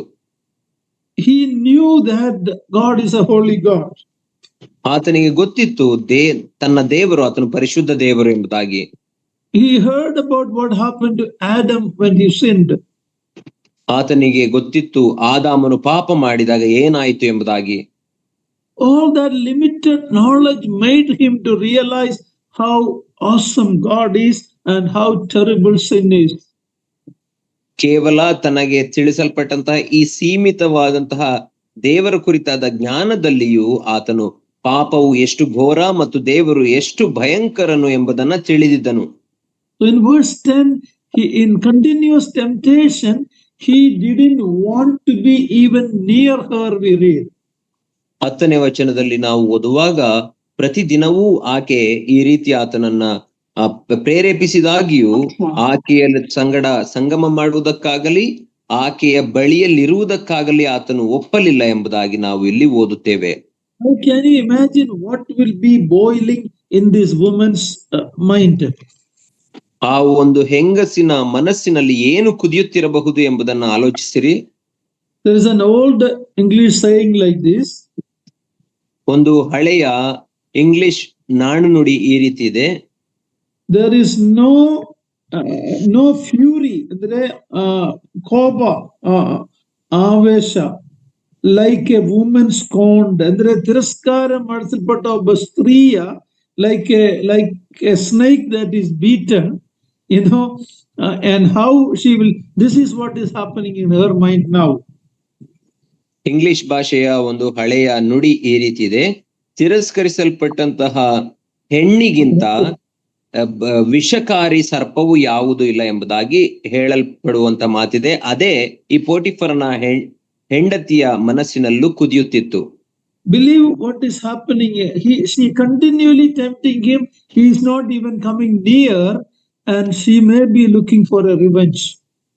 ಆಲೋಚಿಸಿರಿ, ಆಕೆಯು ಅನೇಕ ಬಾರಿ ದಿನಾಲು ಆತನನ್ನ ಪ್ರೇರೇಪಿಸಿದಾಗಿಯೂ ಪೀಡಿಸಿದಾಗಿಯೂ ಆತನು ಇದಕ್ಕೆ ಒಪ್ಪಿಕೊಳ್ಳಲಿಲ್ಲ. ಇದರಿಂದ ಆಕೆಯ ಮನಸ್ಸಿನಲ್ಲಿ ದ್ವೇಷ ಕುದಿಯುತ್ತಿತ್ತು. Read verse 11 to 14. ಈಗ 11ರಿಂದ 14ನೇ ವಚನಗಳವರೆಗೆ ಓದಿಕೊಳ್ಳೋಣ. ಹೀಗಿರಲು ಒಂದು ದಿನ ಅವನು ತನ್ನ ಕೆಲಸದ ಮೇಲೆ ಮನೆಗೆ ಬಂದಾಗ ಮನೆಯವರಲ್ಲಿ ಯಾರು ಒಳಗೆ ಇಲ್ಲದಿರುವಲ್ಲಿ ಆಕೆ ಅವನ ಬಟ್ಟೆಯನ್ನ ಹಿಡಿದುಕೊಂಡು ನನ್ನ ಸಂಗಮಕ್ಕೆ ಬಾ ಅನ್ನಲು ಅವನು ತನ್ನ ಬಟ್ಟೆಯನ್ನು ಆಕೆಯ ಕೈಯಲ್ಲಿ ಬಿಟ್ಟು ತಪ್ಪಿಸಿಕೊಂಡು ಓಡಿ ಹೋದನು. ಅವನು ತನ್ನ ಬಟ್ಟೆಯನ್ನ ನನ್ನ ಕೈಯಲ್ಲಿ ಬಿಟ್ಟು ತಪ್ಪಿಸಿಕೊಂಡು ಹೋದಾನಲ್ಲ ಎಂದು ಆಕೆ ನೋಡಿ ಮನೆಯ ಸೇವಕರನ್ನ ಕರೆದು ಅವರಿಗೆ, ನೋಡಿರಿ, ನನ್ನ ಯಜಮಾನರು ಒಬ್ಬ ಇಬ್ರಿಯನನ್ನ ನಮ್ಮೊಳಗೆ ಸೇರಿಸಿ ನಮ್ಮನ್ನ ಅವಮಾನಕ್ಕೆ ಗುರಿ ಮಾಡಿದ್ದಾರೆ. ಅವನು ನನ್ನನ್ನ ಮಾನಭಂಗ ಪಡಿಸುವುದಕ್ಕೆ ನನ್ನ ಹತ್ತಿರ ಬಂದನು. ನಾನು ಗಟ್ಟಿಯಾಗಿ ಕೂಗಿಕೊಂಡೆನು. Now Joseph, we read about the coat of Joseph. He had a coat of multicolors earlier. He lost that. ನಾವು ಯೋಸೇಫನ ಅಂಗಿಯ ಕುರಿತಾಗಿ ಇಲ್ಲಿ ಓದುತ್ತೇವೆ. ಈ ಹಿಂದೆ ಯೋಸೇಫನ ಆ ಬಣ್ಣದ ನಿಲುವಂಗಿಯ ಕುರಿತಾಗಿ ನಾವು ಓದಿಕೊಂಡೆವು. He lost it once. ಆತನು ಅದನ್ನ ಒಂದು ಬಾರಿ ಕಳೆದುಕೊಂಡನು. Now he had another coat, an outer coat, that also now he is losing. ಈಗ ಆತನ ಬಳಿಯಲ್ಲಿ ಇನ್ನೊಂದು ಮೇಲಂಗಿ ಇತ್ತು, ಈಗ ಅದನ್ನು ಸಹ ಕಳೆದುಕೊಳ್ಳುತ್ತಿದ್ದಾನೆ. But he kept his character. ಅದನ್ನ ಕಳೆದುಕೊಂಡಾಗ್ಯೂ ತನ್ನ ನಡತೆಯನ್ನ ಕಾಪಾಡಿಕೊಂಡನು. Now look at the response of this woman, like a wounded serpent. ಈಗ ಗಾಯವಾದಂತಹ ಸರ್ಪದ ರೀತಿಯಲ್ಲಿ ಈ ಹೆಂಗಸು ಪ್ರತಿಕ್ರಿಯಿಸುವುದನ್ನ ನಾವು ನೋಡುತ್ತೇವೆ. Called all the servants of the home and tell him. ಮನೆಯ ಎಲ್ಲಾ ಕೆಲಸದವರನ್ನ ಕರೆದು ಅವರಿಗೆ ಒಪ್ಪಿಸುತ್ತಿದ್ದಾಳೆ. Now let's look at Potiphar's family life. ಈಗ ಪೋಟಿಫರನ ಕುಟುಂಬ ಜೀವಿತದ ಕುರಿತಾಗಿ ನಾವು ಆಲೋಚಿಸೋಣ. things were not very good in Potiphar, between Potiphar and his wife. ಪೋಟಿಫರನಿಗೂ ಆತನ ಹೆಂಡತಿಗೂ ಅಷ್ಟೇನು ಸಂಬಂಧ ಸರಿಯಾಗಿರಲಿಲ್ಲ. Notice how she speaks about her husband. ತನ್ನ ಗಂಡನ ಕುರಿತಾಗಿ ಆಕೆಯು ಮಾತನಾಡುವುದನ್ನ ಇಲ್ಲಿ ಗಮನಿಸಿರಿ. In a very degrading way. ಒಂದು ಕನಿಷ್ಠ ರೀತಿಯಲ್ಲಿ ತನ್ನ ಗಂಡನ ಕುರಿತಾಗಿ ಮಾತನಾಡುತ್ತಿದ್ದಾಳೆ. She's telling the servants that this man, my husband, brought a Hebrew slave. So how degrading she talks about her husband. ಕೆಲಸದವರಿಗೆ ಹೇಳುತ್ತಿದ್ದಾಳೆ, ನಮ್ಮ ಯಜಮಾನರು ಕರೆದುಕೊಂಡು ಬಂದಂತಹ ಈ ಇಬ್ರಿಯನು ಎಂಬುದಾಗಿ ಕೀಳಾಗಿ ಮಾತನಾಡುತ್ತಿದ್ದಾಳೆ. Probably she was guilty of this sin earlier many times. ಬಹುಶಃ ಈ ಕುರಿತಾಗಿ ಆಕೆ ಈ ಹಿಂದೆಯೂ ಎಷ್ಟೋ ಬಾರಿ ಆಕೆಗೆ ಮನವರಿಕೆ ಆಗಿರಬಹುದು. He might have had the habit of having this kind of adultery with other men, maybe. ಬಹುಶಃ ಆಕೆ ಇತರ ಗಂಡಸರೊಟ್ಟಿಗೆ ಈ ರೀತಿ ವ್ಯಭಿಚಾರ ಮಾಡುವುದರಲ್ಲಿ ಅಭ್ಯಾಸವಾಗಿರಬಹುದು. We have to be pitied about this Potiphar, this husband. ಗಂಡನಾದಂತಹ ಪೋಟಿಫರ್ನ ಕುರಿತಾಗಿ ನಮಗೆ ಒಂದು ಅನುಕಂಪ ಹುಟ್ಟುವಂತದ್ದಾಗಿದೆ. There are many husbands like that who are not responsible in the home. ಅಂತಹ ಪೋಟಿಫರ್ನ ರೀತಿಯ ಅನೇಕ ಗಂಡಂದಿರಿರುವುದನ್ನು ನಾವು ನೋಡುತ್ತೇವೆ. ಅವರು ಮನೆಯಲ್ಲಿ ಜವಾಬ್ದಾರಿಯಿಂದ ವರ್ತಿಸುವುದಿಲ್ಲ. Possibly Potiphar knew the character of his wife. ಬಹುಶಃ ಪೋಟಿಫರ್ನಿಗೆ ತನ್ನ ಹೆಂಡತಿಯ ಸ್ವಭಾವ ಅಥವಾ ನಡತೆಯ ಕುರಿತಾಗಿ ತಿಳಿದಿರಬಹುದು. Read verse 15 and 16. 15-16ನೇ ವಚನವನ್ನ ನಾವು ಓದಿಕೊಳ್ಳೋಣ. ನಾನು ಕೂಗುವುದನ್ನ ಕೇಳಿ ಅವನು ತನ್ನ ಬಟ್ಟೆಯನ್ನ ನನ್ನ ಬಳಿಯಲ್ಲೇ ಬಿಟ್ಟು ತಪ್ಪಿಸಿಕೊಂಡು ಓಡಿ ಹೋದನು ಎಂದು ಹೇಳಿ, ಅವನು ದಣಿಯು ಮನೆಗೆ ಬರುವ ತನಕ ಆ ಬಟ್ಟೆಯನ್ನ ತನ್ನ ಬಳಿಯಲ್ಲೇ ಇಟ್ಟುಕೊಂಡಳು. Yeah, now she is covering up what happened, and she's talking about her padivriti, about her virginity or her moral character. She's telling. ಆಕೆಯು ತನ್ನ ಪಾಪವನ್ನ ಮುಚ್ಚಿಕೊಂಡವಳಾಗಿ ತಾನು ಉತ್ತಮಳು ಅಥವಾ ಸಭ್ಯಳು ಎಂಬ ರೀತಿಯಲ್ಲಿ ತನ್ನನ್ನ ತೋರಿಸಿಕೊಳ್ಳುತ್ತಿದ್ದಾಳೆ.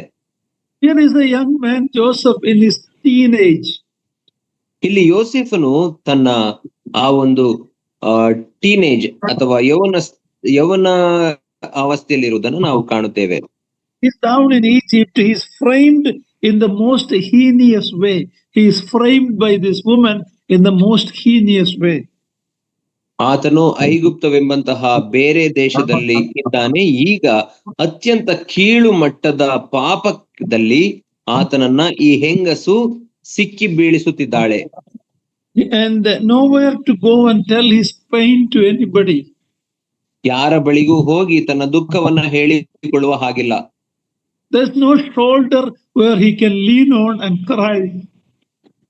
ತಾನು ಒರಗಿಕೊಂಡು ಅಳಲಿಕ್ಕೆ ಯಾರ ಹೆಗಲೂ ಸಹ ಆತನಿಗೆ ಸಹಾಯವಾಗಿಲ್ಲ. He brought this charge against such a man of testimony. ಅಂತಹ ಸಾಕ್ಷಿಯನ್ನ ಕಾಪಾಡಿಕೊಂಡಿರುವಂತಹ ಮನುಷ್ಯನ ವಿರುದ್ಧವಾಗಿ ಈಕೆಯು ಅಂತಹ ದೂರನ್ನ ಹೇಳುತ್ತಿದ್ದಾಳೆ. I think we should understand the temptation is more severe to those who are living for the Lord. ನಾವು ಒಂದು ವಿಷಯವನ್ನು ಅರ್ಥ ಮಾಡಿಕೊಳ್ಳಬೇಕೆಂದರೆ ದೇವರಿಗಾಗಿ ಅವರಿಗೆ ಹೆಚ್ಚು ಶೋಧನೆಯು ಅದು ತೀವ್ರವಾಗಿರುತ್ತದೆ. A person who is continuously sinning, the temptation is not that big, but someone who is living holy, the temptation will be more severe. ಪಾಪದಲ್ಲೇ ಅಭ್ಯಾಸವಾಗಿ ಜೀವಿಸುತ್ತಿರುವಂತಹ ವ್ಯಕ್ತಿಗೆ ಶೋಧನೆಗಳು ಅಷ್ಟು ತೀವ್ರವಾಗಿರುವುದಿಲ್ಲ. ಆದರೆ ದೇವರಿಗಾಗಿ ತನ್ನ ನಡತೆಯನ್ನ ಸರಿಪಡಿಸಿಕೊಂಡು ಜೀವಿಸುವಂತ ವ್ಯಕ್ತಿಗೆ ಅತಿ ಹೆಚ್ಚು ಶೋಧನೆಗಳು ಬರುತ್ತವೆ. Lord Jesus Christ was tempted for 40 days. We think, oh, he is Lord, that's all easy. But no, that temptation was very severe. ನಾವು ನೋಡುವಾಗ ನಮ್ಮ ಕರ್ತನಂತ ಯೇಸು ಕ್ರಿಸ್ತನು ಸುಮಾರು 40 ದಿನಗಳ ಕಾಲ ಆತನು ಶೋಧಿಸಲ್ಪಟ್ಟನು. ನಾವು ಅಂದುಕೊಳ್ಳಬಹುದು ಆ ಶೋಧನೆಗಳು ಸುಲಭವಾಗಿತ್ತು ನಮ್ಮ ಕರ್ತನಿಗೆ ಎಂಬುದಾಗಿ. ಇಲ್ಲ, ಅದು ಅತ್ಯಂತ ತೀವ್ರವಾದಂತಹ ಶೋಧನೆಗಳಾಗಿದ್ದವು. We read that he was tempted in all things like us except sin. ನಾವು ನೋಡುತ್ತೇವೆ, ಓದಿಕೊಳ್ಳುತ್ತೇವೆ ಏನೆಂದರೆ ನಮ್ಮ ರೀತಿಯಲ್ಲಿ ಮಾನವರಿಗೆ ಬರುವಂತಹ ಎಲ್ಲ ರೀತಿಯ ಶೋಧನೆಗಳನ್ನ ಆತನು ಹಾದು ಹೋದನು, ಆದರೆ ಪಾಪ ಮಾತ್ರ ಮಾಡಲಿಲ್ಲ. Here Joseph is a type of the Lord Jesus Christ. ಯೋಸೇಫನು ಸಹ ನಮ್ಮ ಕರ್ತನಾಂತ ಯೇಸು ಕ್ರಿಸ್ತನ ರೀತಿಯಲ್ಲಿಯೇ ಇರುವಾತನಾಗಿದ್ದಾನೆ. Read verse 17 to 19. 17ರಿಂದ 19ನೇ ವಚನಗಳವರೆಗೆ ಈಗ ಓದಿಕೊಳ್ಳು.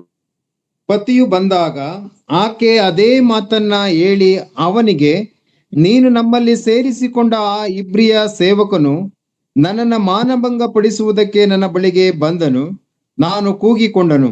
ಕೂಗುತ್ತಲೇ ಅವನು ತನ್ನ ಬಟ್ಟೆಯನ್ನ ಬಿಟ್ಟು ತಪ್ಪಿಸಿಕೊಂಡು ಓಡಿ ಹೋದನು ಎಂದು ಹೇಳಿದಳು.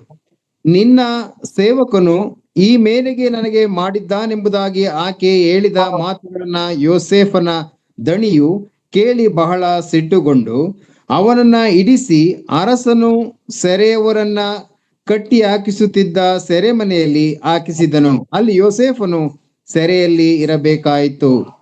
On the surface, it seemed like Potiphar believed her story. ಇಲ್ಲಿ ನಾವು ನೋಡುತ್ತೇವೆ, ಪೋಟಿಫರನು ಆಕೆಯ ಆ ಕಟ್ಟುಕತೆಯನ್ನ ನಂಬಿದನು. Actually, maybe he had his doubt, but for his prestige, he had to take action.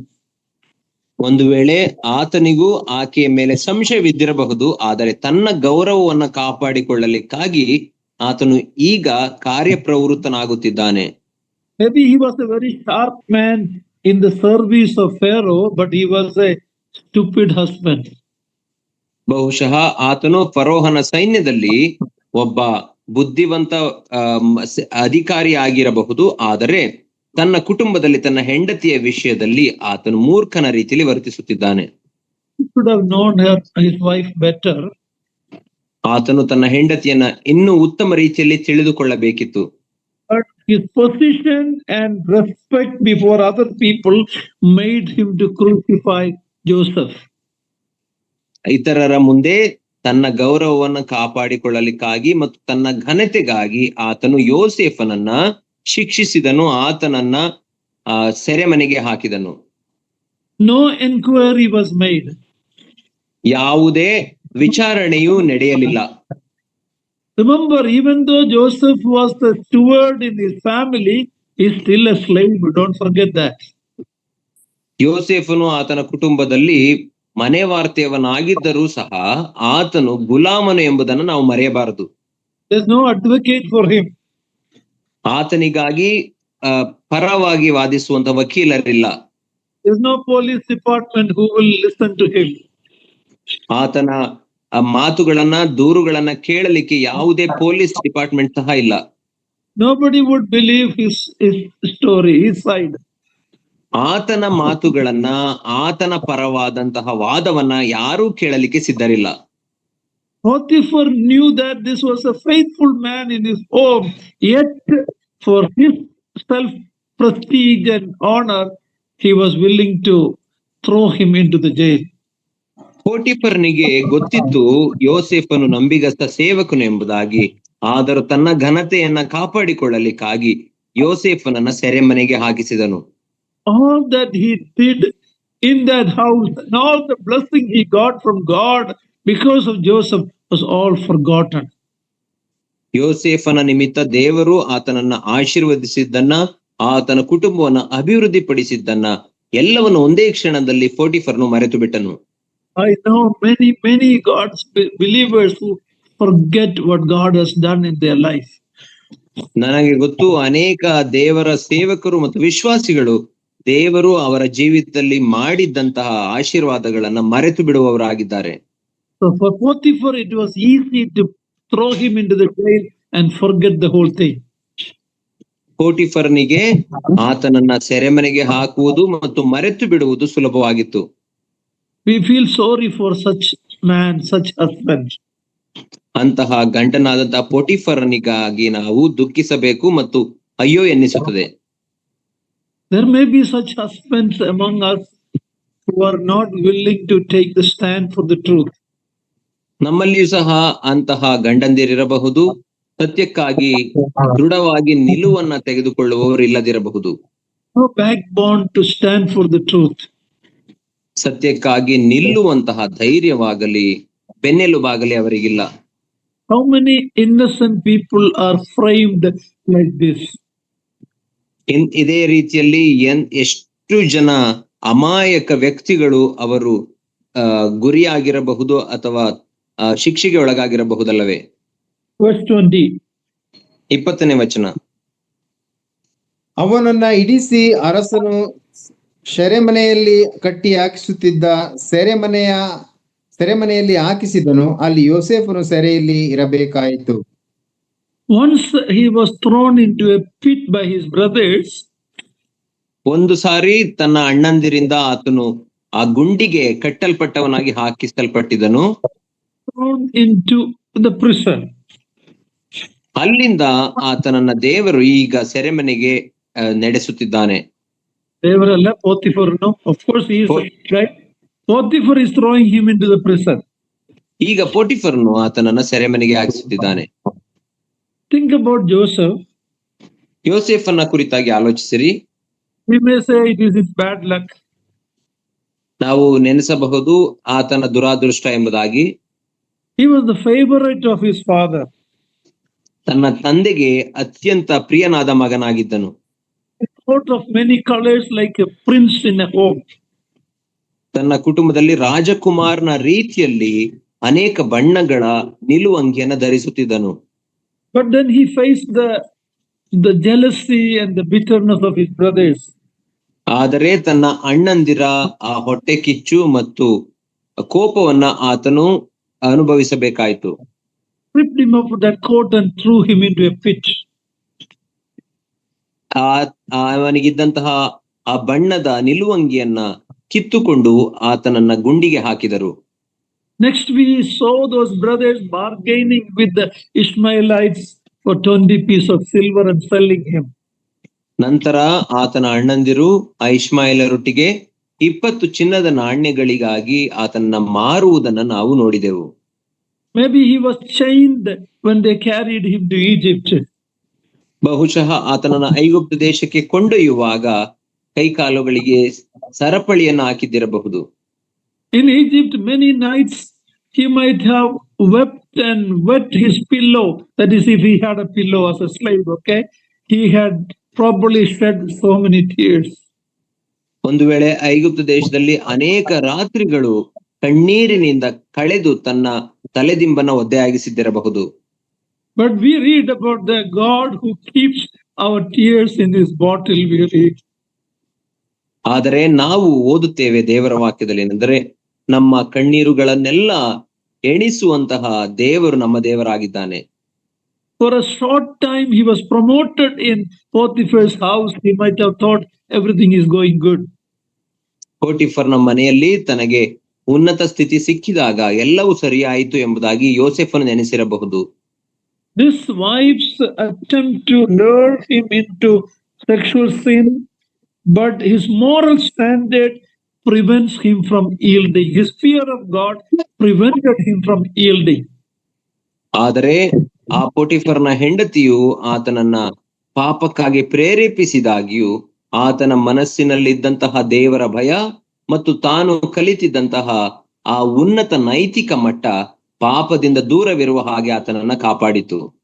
When he was thrown into the prison, did he ever think, oh, I should have listened to her? Did he ever think? I doubt. ಆತನನ್ನ ಸೆರೆಮನೆಗೆ ಹಾಕುವಾಗ ಅಯ್ಯೋ ನಾನು ಆಕೆಯ ಮಾತನ್ನ ಕೇಳಬೇಕಿತ್ತು ಎಂಬುದಾಗಿ ಆತನು ಯೋಚಿಸಿರುತ್ತಾನ? ಇಲ್ಲ, ಆ ರೀತಿ ಯೋಚಿಸಿರುವುದಿಲ್ಲ. We need to remember this young man with very little understanding of God had a high standard of God and a real understanding about sin. ನಾವಿಲ್ಲಿ ಅರ್ಥ ಮಾಡಿಕೊಳ್ಳಬೇಕೆಂದರೆ ಈ ಯೌವನಸ್ಥನು ದೇವರ ಕುರಿತಾದಂತಹ ಕೇವಲ ಅಲ್ಪ ಜ್ಞಾನವನ್ನು ಹೊಂದಿದವನಾಗಿದ್ದರೂ ಸಹ ದೇವರ ಕುರಿತಾದಂತಹ ಹೆಚ್ಚು ಭಯ ಭಕ್ತಿ ಆತನ ಹೃದಯದಲ್ಲಿತ್ತು. When Potiphar's wife blamed him for something he has not even thought about it, nobody would listen to him. Potiphar's wife's testimony was like Caesar's wife's testimony. Nobody will question that. ನಾವು ನೋಡುವಾಗ ಯೋಸೇಫನ ವಾದವನ್ನ ಕೇಳಲಿಕ್ಕೆ ಯಾರೂ ಸಿದ್ಧರಿರದ ಸಂದರ್ಭದಲ್ಲಿ ಪೋಟಿಫರ್ನ ಹೆಂಡತಿಯ ಮಾತನ್ನ ಯಾರೂ ತಿರಸ್ಕರಿಸಲಿಲ್ಲ. ಆ ಪಿಲಾತನ ಹೆಂಡತಿಯ ಮಾತನ್ನ ಯಾರೂ ತಿರಸ್ಕರಿಸದ ಹಾಗೆ Joseph cannot even open his mouth. ಯೋಸೇಫನು ತನ್ನ ಬಾಯಿಯನ್ನು ಸಹ ತೆರೆಯಲು ಸಾಧ್ಯವಾಗಲಿಲ್ಲ. Declared guilty before any defense can be made. ತಪ್ಪಿತಸ್ಥನೆಂಬುದಾಗಿ ಯಾವುದೇ ವಿಚಾರಣೆ ಇಲ್ಲದೆ ಆತನು ತೀರ್ಮಾನಿಸಲ್ಪಟ್ಟಿದ್ದನು. Read verse 21 to 23. 21ರಿಂದ 23ನೇ ವಚನಗಳವರೆಗೆ ಓದಿಕೊಳ್ಳೋಣ. ಆದರೂ ಯೆಹೋವನು ಯೋಸೇಫನ ಸಂಗಡ ಇದ್ದು ಅವನ ಮೇಲೆ ಕೃಪೆಯನ್ನಿಟ್ಟು ಅವನಿಗೆ ಸೆರೆ ಯಜಮಾನನ ಬಳಿಯಲ್ಲಿ ದಯೆ ದೊರಕುವಂತೆ ಮಾಡಿದನು. ಸೆರೆಮನೆಯ ಯಜಮಾನನು ಸೆರೆಯಲ್ಲಿದ್ದವರೆಲ್ಲರನ್ನ ಯೋಸೇಫನ ವಶಕ್ಕೆ ಕೊಟ್ಟು ಬಿಟ್ಟನು. ಅಲ್ಲಿ ಮಾಡಬೇಕಾದದ್ದನ್ನೆಲ್ಲ ಯೋಸೇಫನೇ ಮಾಡಿಸಿದನು. ಯೆಹೋವನು ಅವನ ಸಂಗಡ ಇದ್ದು ಅವನು ನಡೆಸಿದ್ದೆಲ್ಲವನ್ನ ಕೈಗೂಡಿಸಿದ್ದರಿಂದ ಅವನ ವಶದಲ್ಲಿದ್ದ ಯಾವುದೊಂದರ ವಿಷಯದಲ್ಲಿಯೂ ಸೆರೆಮನೆಯ ಯಜಮಾನನು ಏನು ಚಿಂತಿಸಲಿಲ್ಲ. Now we may think that as soon as he went into the jail in charge made him a steward there. Don't believe that. ನಮಗನ್ನಿಸುತ್ತದೆ ಆತನು ಸೆರೆಮನೆಗೆ ಹೋದ ತಕ್ಷಣವೇ ಸೆರೆಮನೆ ಅಧಿಕಾರಿ ಆತನಿಗೆ ಮೇಲ್ವಿಚಾರಕನನ್ನಾಗಿ ನೇಮಿಸಿದನು ಅಥವಾ ಎಂಬುದಾಗಿ ನಮಗೆ ಅನ್ನಿಸಬಹುದು. ಆ ರೀತಿ ಆಗಲಿಲ್ಲ. Read Psalm 105 verse 17 and 18. ನಾವು 105ನೇ ಕೀರ್ತನೆ 17-18ನೇ ವಚನವನ್ನ ನಾವು ಓದಿಕೊಳ್ಳೋಣ. Psalm 105, 17 and 18. ಆತನು ಅವರ ಮುಂದಾಗಿ ಒಬ್ಬನನ್ನ ಕಳುಹಿಸಿದನು. ದಾಸತ್ವಕ್ಕೆ ಮಾರಲ್ಪಟ್ಟ ಯೋಸೇಫನು ಅವನು. ಅವನ ಕಾಲುಗಳು ಕೊಳದಲ್ಲಿ ನೊಂದವು. ಕಬ್ಬಿಣದ ಬೇಡಿಗಳಿಂದ ಅವನು ಬಂಧಿತನಾದನು. ಅವನು 18 ವರೆಗೆ brother, 18. Finish. We read the experience he had in the jail. In the beginning, his feet was in the fetters in iron. ಆತನು ಸೆರೆಮನೆಗೆ ಹಾಕಲ್ಪಟ್ಟಾಗ ಪ್ರಪ್ರಥಮವಾಗಿ ಅನುಭವಿಸಿದ ಯಾತನೆಗಳ ಕುರಿತಾಗಿ ನಾವು ಓದುತ್ತೇವೆ. ಆತನ ಕಾಲುಗಳಿಗೆ ಕೋಳಗಳನ್ನ ತೊಡಿಸಿದರು, ಕೈಗಳಿಗೆ ಬೇಡಿಯನ್ನ ಹಾಕಿದ್ದರು.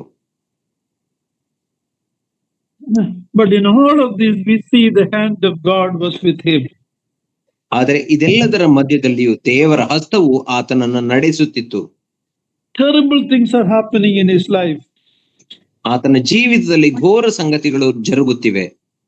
How discouraging and disappointing it can be if it was not for the presence of God with him and that awareness in his life. ದೇವರ ಪ್ರಸನ್ನತೆ ತನ್ನೊಟ್ಟಿಗಿದೆ ಎಂಬಂತಹ ಆ ತಿಳುವಳಿಕೆ ಆತನಿಗಿಲ್ಲದೆ ಹೋಗಿದ್ದರೆ ಇದು ಎಂತಹ ನಿರಾಶಾದಾಯಕವಾದಂತಹ ದುಃಖಕರವಾದಂತಹ ಪರಿಸ್ಥಿತಿ ಆತನದಾಗಿರುತ್ತಿತ್ತಲ್ಲವೇ. Especially when a person is innocent. ಮುಖ್ಯವಾಗಿ ಒಬ್ಬ ವ್ಯಕ್ತಿಯು ನಿರಪರಾಧಿ ಆಗಿರುವಾಗ ಇಂತಹ ನಿರಾಶೆ ಆಗುವುದು ಸಹಜ. Just take 2 minutes and close it.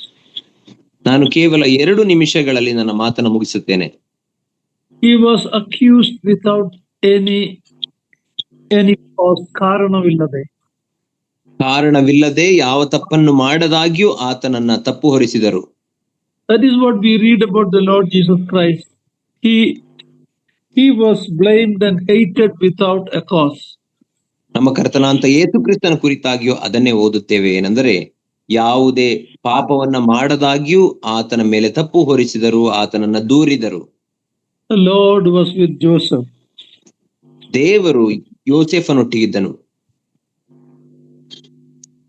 He found mercy before the keeper of the jail. ದೇವರ ಕೀಪರ್ ಆಫ್ ದ ಜೈಲ್, ತನ್ನ ಜೈಲನ್ನ ನೋಡಿಕೊಳ್ಳುವಂತಹ ಮೇಲಧಿಕಾರಿಯ ಮನಸ್ಸಿನಲ್ಲಿ ದೇವರು ಆತನ ಕುರಿತಾಗಿ ಕನಿಕರವನ್ನು ಹುಟ್ಟಿಸಿದನು. Not because of his young age or his handsome look. That was not the reason. ಆತನು ಯೌವನ ಪ್ರಾಯದವನಾಗಿದ್ದಾನೆ, ಇನ್ನು ಚಿಕ್ಕ ಹುಡುಗನು ಎಂಬ ಕಾರಣದಿಂದಲ್ಲ. ಅವನ ಸೌಂದರ್ಯವಲ್ಲ, nothing that it was God's presence that was visible in Potiphar's house. It was visible in his life in the jail. ಆತನ ಸೌಂದರ್ಯದಿಂದಾಗಲಿ ಆತನ ಮೇಲೆ ಕರುಣೆಯನ್ನು ತೋರಿಸಲಿಲ್ಲ, ಬದಲಾಗಿ ಆತನೊಟ್ಟಿಗಿದ್ದಂತಹ ದೇವರ ಪ್ರಸನ್ನತೆ, ಆತನೊಟ್ಟಿಗಿದ್ದ ದೇವರ ಸಾಕ್ಷಿ ಆ ರೀತಿ ದಯೆ ದೊರಕುವ ಹಾಗೆ ಮಾಡಿತು. All these experiences are going to mold him for what God's purpose in his life later. ಆತನ ಜೀವಿತದಲ್ಲಿ ದೇವರು ಇಟ್ಟಿರುವಂತಹ ಉದ್ದೇಶವನ್ನು ನೆರವೇರಿಸಲಿಕ್ಕಾಗಿ ಈ ಎಲ್ಲಾ ಅನುಭವಗಳು ಅವನನ್ನ ತರಬೇತುಗೊಳಿಸುತ್ತಿದ್ದವು. He did not live under the circumstance, he lived above the circumstance. ಆತನು ಪರಿಸ್ಥಿತಿಗೆ ಒಳಗಾಗಿ ಜೀವಿಸಲಿಲ್ಲ, ಬದಲಾಗಿ ಪರಿಸ್ಥಿತಿಯನ್ನ ನಿಯಂತ್ರಿಸಿಕೊಂಡು ಆತನು ಜೀವಿಸಿದನು. Discouragement and disappointments are a great tool of Satan in God's children's life.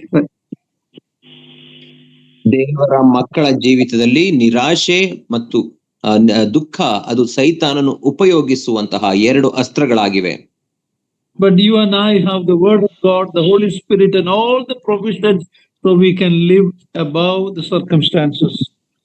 ಆದರೆ ನನಗೆ ನಿಮಗೆ ದೇವರ ವಾಕ್ಯ ಉಂಟು, ಪವಿತ್ರಾತ್ಮ ಉಂಟು.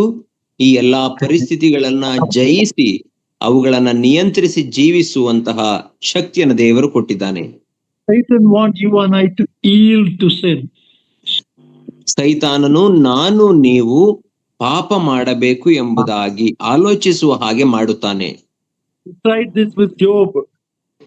ಅದನ್ನ ಯೋಬನೊಟ್ಟಿಗೂ ಸಹ ಅದೇ ರೀತಿಯಲ್ಲಿ ಶೋಧಿಸಿದನು. Tried it with the Lord Jesus in the 40 days temptation. ನಮ್ಮ ಕರ್ತನಂತ ಯೇಸು ಕ್ರಿಸ್ತನು 40 ದಿನ ಉಪವಾಸ ಮಾಡಿದಾಗಲೂ ಸಹ ಅದೇ ರೀತಿಯಲ್ಲಿ ಶೋಧಿಸಿದನು. Apostle Paul was tempted. ಅಪೊಸ್ತಲ ಅಂತ ಪೌಲನನ್ನು ಸಹ ಶೋಧಿಸಿದನು. Got a thorn in the flesh. ಆತನು ಹೇಳುತ್ತಾನೆ, ನನ್ನ ದೇಹದಲ್ಲಿ ಶೂಲವು ನೆಟ್ಟಿದೆ ಎಂಬುದಾಗಿ. But yet in spite of all of that, they all overcame the temptation. ಆದ್ರೆ ಅದೆಲ್ಲದರ ಮಧ್ಯದಲ್ಲಿಯೂ ಅವರು ಶೋಧನೆಗಳನ್ನ ಜಯಿಸಿದರು. Suffering will be followed by glory one day. The crown, the thorn, the cross comes before the crown. ನಾವು ಮಹಿಮೆಯನ್ನ ಹೊಂದಿಕೊಳ್ಳುವುದಕ್ಕಿಂತ ಮುಂಚೆ ಸಂಕಟಗಳನ್ನ ಅನುಭವಿಸಲೇಬೇಕು. ಮಹಿಮೆಯು ಸಿಕ್ಕುವುದಕ್ಕಿಂತ ಮುಂಚೆ ಶಿಲುಬೆಯನ್ನ ತಾಳಿಕೊಳ್ಳಲೇಬೇಕು. May the Lord help us as we meditate these things. ದೇವರು ಈ ಎಲ್ಲಾ ವಿಷಯಗಳನ್ನ ಅರ್ಥ ಮಾಡಿಕೊಂಡು ಅಳವಡಿಸಿಕೊಳ್ಳುವ ಹಾಗೆ ಸಹಾಯಿಸಲಿ. Thank you very much for patiently listening. God's name be glorified. ದೇವರ ನಾಮಕ್ಕೆ ಮಹಿಮೆ ಉಂಟಾಗಲಿ. ತಾಳ್ಮೆಯಿಂದ ನನ್ನ ಮಾತನ್ನ ಕೇಳಿಸಿಕೊಂಡದಕ್ಕಾಗಿ ನಿಮಗೆ ವಂದನೆಗಳು.